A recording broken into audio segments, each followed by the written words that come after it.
forever! In a world where superheroes became real, everyone knew that supervillains would eventually emerge. So our lowly hero must join others who are ready to take a stand. Others who are willing to be a part of the first real superhero team. Others who can kick ass too.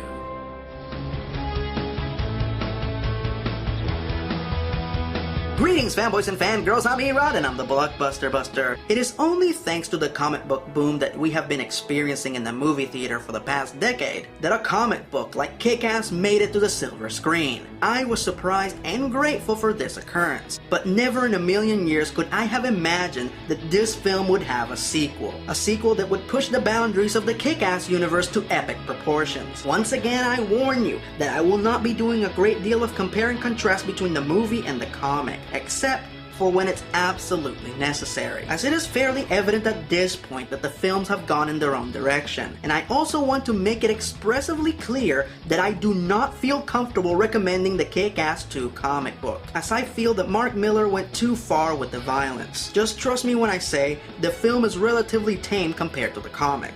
And while Christopher Mintz-Plasse was very eager to reprise his role from the first film, he was also very relieved that his character was not the sick, hyper-violent psychopath from the comic. Want me to kill his dog?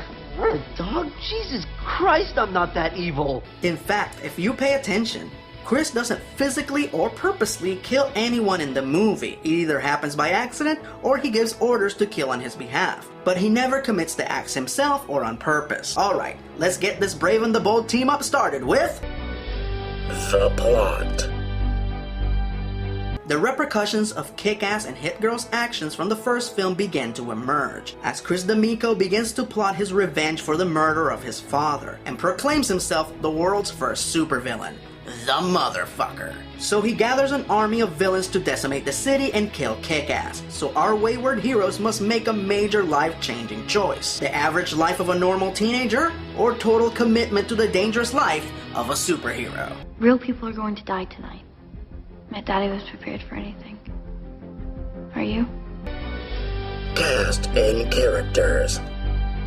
While I agree that this film has an excellent cast, I still feel that there were a few characters that were misused or underused. The biggest misused character is Chris D'Amico's mother, played by Yancy Butler. For those of you who don't know, Yancy is the former star of Witchblade, and she is a damn good actor. When I first heard that she was reprising her role, I was very pleased, as Chris's mom plays a very vital role in the comic. Hell, she's part of my favorite scene from the comic. Here, not only do they get rid of her in her first scene, but they do so in the laziest, most unceremonious way imaginable, which makes me wonder why it was worth bringing her back at all. I understand that they had to get the character out of the way since the ending of the film is completely different from the comic, but I still feel like they could have gone about this a better way. The most underused character is Javier, Chris D'Amico's assistant, played by one of my favorite actors, John Leguizamo. John and Chris had this great, excellent chemistry in the movie. You wanna work for me, huh? You wanna beat people up for me? Sure. Alright. Let's get you a mask and a costume and we will call you Black Death. Whoa, whoa, you don't think that's just a little bit incredibly racist? I don't give a shit. And while I don't feel like they wasted John Leguizamo in this movie, I really wish they would have pulled a Channing Tatum and shot a few extra scenes with John Leguizamo in them. Javier, thank you. I couldn't do this without you. You're pretty much like the only real family I have left. Not a problem, man. I got your back. Hey, it's kind of like you're the Alfred to my evil Bruce Wayne. Did you just call me your fucking butler? Yeah, is that not a compliment? Shit. My bad. Okay, I'll admit it. I actually miss Nicolas Cage as a senior superhero in this movie, but Jim Carrey was a damn good replacement as Colonel Stars and Stripes. I still don't agree with Jim Carrey's refusal to promote this film, and apparently Chloe Grace Moretz didn't agree either. But the fact remains, he still did a fantastic job. Thank you. You showed us that every man can make a difference. Without Kick-Ass, none of us would be here. The Colonel is a totally committed, hyper-obsessed vigilante that has a really good grasp of what it truly takes to be a superhero. Eisenhower, at the ready. Insect Man, I want you right behind me. Everybody else, spread out, catch the strays. Yeah. Oh, and try to have fun. Otherwise, what's the point? But my absolute favorite supporting character is Chris D'Amico's enforcer, Mother Russia, played by professional bodybuilder Olga Kurkalina. To say that Mother Russia's a badass doesn't even begin to adequately describe this character. She is like a human wrecking ball, putting the dot on the exclamation point with her signature finishing maneuver, in which she wraps one of her massive muscular thighs around your head and breaks your neck. I call this move the thigh die. Alright, let's jump into the main cast, starting with the villain of the piece, Chris D'Amico, aka the Motherfucker, played by Christopher Mintz-Plasse. Like I said, the Chris D'Amico in the movie is a lot different from the one in the comic. While he's still obsessed with killing Kick-Ass, just like his comic book counterpart, I just want to be able to kill Kick-Ass with my bare hands. I gotta tweet about this. The Motherfucker, he's some guy claiming to be the world's first supervillain. He's got like 1,000 followers already. What an asshole. the film version is more of an incompetent, spoiled rich jackass who has completely lost his hold on reality. While you can't help but laugh at his failures, you never lose sight that this kid's recklessness is very dangerous, and eventually, lots of people are going to get hurt. Oh, and I'm glad someone finally pointed out this very important fact of how to properly handle a high-caliber handgun. You're gonna bust your own face when that gun kicks if you don't hold it properly. Just get on the ground!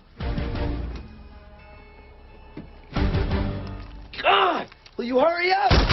Ah! I told ya. Did everyone get that? Holding a gun sideways is fucking stupid! Let's talk heroes. Starting with our titular character, Dave Lisinski, aka Kick-Ass, played by Aaron Taylor Johnson. This time around, we find our wetsuit-wearing wonder in the middle of some major crossroads in his life. While Dave gave up crime fighting due to the imminent danger attached to the job, he still misses it, and eventually relapses, and begs Mindy to train him so he can be a proper superhero, just like Big Daddy and her used to be. The chemistry between these two characters is perfect. They're kindred spirits. They are the only two people in the world who know what it's like to be a real superhero and have to give it up. Their relationship is one of the key factors that makes this movie work. I love all the parallels between these two. How they both join different groups in hopes of defining their identities. And I also love the sweet irony of how the Justice Forever team put on costumes just so they can comfortably be themselves, all the while the skanky bitch brigade that Mindy joins may not wear costumes per se, but they are putting on fake, vacuous, trampy personas, all in the sad, misguided pursuit of getting what they want. You want to get real, Mindy? In the real world, I win. I go to an awesome college, I marry a hot guy, and I make adorable babies for my nanny to take care of while we vacay in Paris. What am I supposed to talk to them about? I'd rather be waterboarded than listen to Justin Bieber. And now it's time once again to talk about one of my all-time favorite characters, Mindy McCready, aka Hit Girl, played by Chloe Grace Moretz. Oh, she's back, bitches! Yeah! In case you didn't know or you forgot, Hit Girl is one of the most awesome superheroines ever, and she has the pink nunchucks to prove it. I love this character, and seeing her grow and evolve in these films has been an absolute pleasure. If I ever catch you robbing again, shitburger, I'm gonna go Saudi Arabia on your ass and cut your hand off.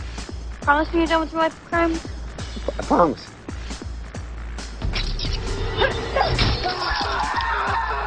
Pants on fire. By far, one of the most misguided complaints I've heard about this film thus far is that they allegedly sexualized Hit Girl. Okay? Just to be clear, there is not a single scene in this film in which Mindy dresses provocatively or performs any lewd sexual acts, aside from the occasional threat. Maybe she's a dyke. Maybe I'll jam my foot up your snatch. What the short-sighted douche faces that made these complaints are actually referencing is the fact that Mindy grows older in this film and she officially starts noticing boys. Incidentally, if there are any young ladies watching this right now, there is nothing wrong with that. In the comics, Mindy remains a little girl throughout the entire series, cause you know, comic book characters don't age. Chloe, on the other hand, is a real person, so she did age, and the filmmakers opted to acknowledge it, as opposed to have her continue playing a little girl. In the film, Mindy is struggling with giving up being a superhero and adapting to normal life, Her hormones betraying her is an excellent metaphor for her struggle. Deep down, she doesn't want to be a boy-crazy teenager, but her body's telling her otherwise. Her occasional lustful glares at Dave every now and then also get a great deal of criticism. First of all, Aaron Taylor Johnson is a very handsome guy. Who wouldn't look at him? Wow. You're actually pretty cute under that mask.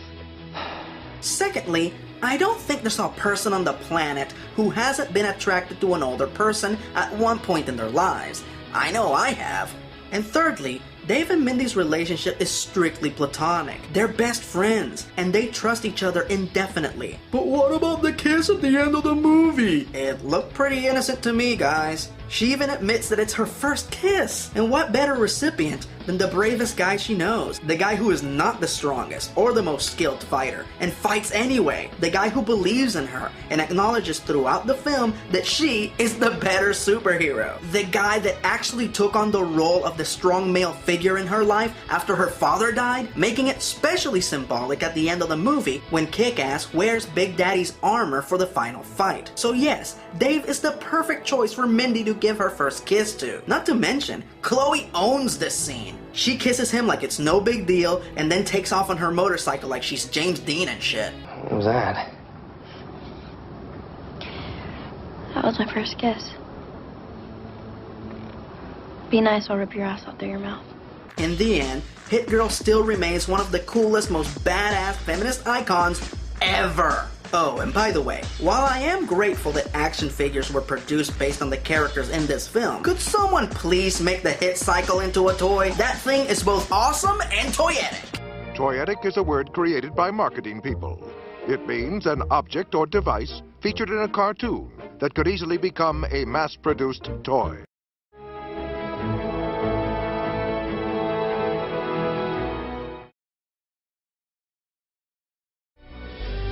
Favorite scene. Just like its predecessor, this film is packed with one awesome scene after the other. Mindy and Dave's training sessions are supremely hilarious. Hit me. You're a 15-year-old girl. What the hell? Act like a bitch, get slapped like a bitch. Not to mention Mindy's amazing assault on a group of goons that try to kidnap Dave. Game on, cocksuckers! And personally, I found it supremely satisfying to see Mindy get her revenge on the skanky bitch brigade that was giving her a hard time at school. I'm not gonna show the rest of this scene here, for those of you who have weak constitutions. But trust me when I say that after seeing this, you're going to wish that your school had a Mindy McCready. So what should I do? Cut their tongues out? No, definitely not. I'm fucking with you.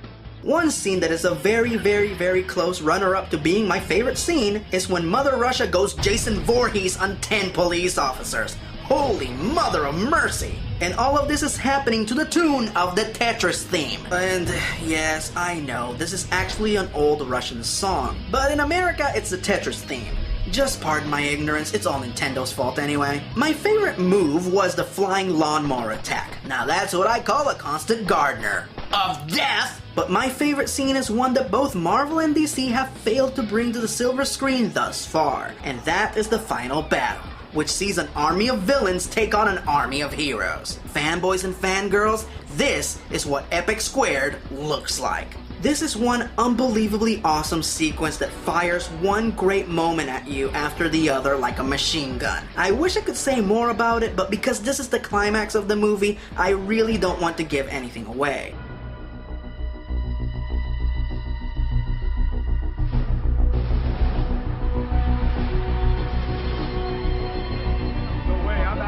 What's the matter, Chris? Shit hit your shorts? Yeah. I'm gonna wipe my ass with your face.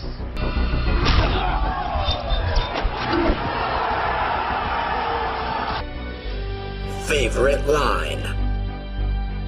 Just like in the rest of his films, Jim Carrey is never short of ferociously funny phrases. Yeah, there's a dog on your balls. And just like the last film, Dave's narration is a great source of clever one-liners. Mindy beat me like morning wood. Every day for 3 weeks. Come on. But my favorite line goes to my favorite character, as she expresses the ultimate truth. What's wrong with Robin? Would you like Big Daddy's Robin? Okay, Robin wishes he was me. Yes, yes he does. Final verdict. The only scene in this film that I truly dislike, even more than the negligent killing of Chris's mom, is when Todd, one of Dave's school friends, reveals Kick-Ass's secret identity to Chris D'Amico. For starters, this is something else that is handled way better in the comic, and yet again, this is another scene that just felt lazy. I get that Todd is a very clueless character, but I just find it completely unbelievable that he would be stupid enough to give away vital information that would endanger Dave and his family. And then he never apologizes or even acknowledges that he was the reason that Chris was able to find Dave and fuck up his life. But outside of that, the rest of the film is great, mixing the ridiculous happenings of trying to be a superhero in the real world with the harsh, violent dangers that come along with the gig. If the first film was about the battle between fantasy and reality, this film was more about deciding which one you're going to embrace, and who you are going to be for the rest of your life. Are you going to run with the crowd or be your own person? This is your life. You've got to live it. A lot of people ask me if it bothered me that this movie bombed at the box office. Guys, it's called Kick-Ass, for Christ's sake. It's a movie about extremely violent, foul-mouthed superheroes. It's not for everybody. Like I said, I'm grateful that these films were made, and that so much effort and quality went into them, but quite frankly, I'm still surprised that a Kick-Ass film was made, let alone two. Will there be a third Kick-Ass? I doubt it, but I certainly hope so, cause in spite of its flaws, this was still a very worthy sequel. 10 points of the badassitude meter, throw on your spandex, draw your batons, and give it a watch. Justice forever. Superheroes can't exist in the real world for a reason. It's because the real world needs real heroes. And not some punk in a wetsuit playing dress up, but a genuine badass who can really kick ass.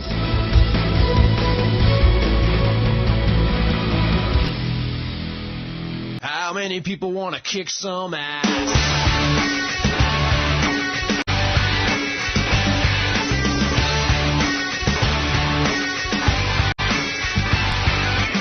I used to be a nerd, grew up in the suburbs. Join the Legion, suckers! I made it up in this song. I talk about the hood. I say stuff like People should get what they deserve. Family living in the street deserves a hot meal. An inebriated college girl deserves to make it home safe at night. And a pervert, pedophile, deserves a visit from Eisenhower. Spatz!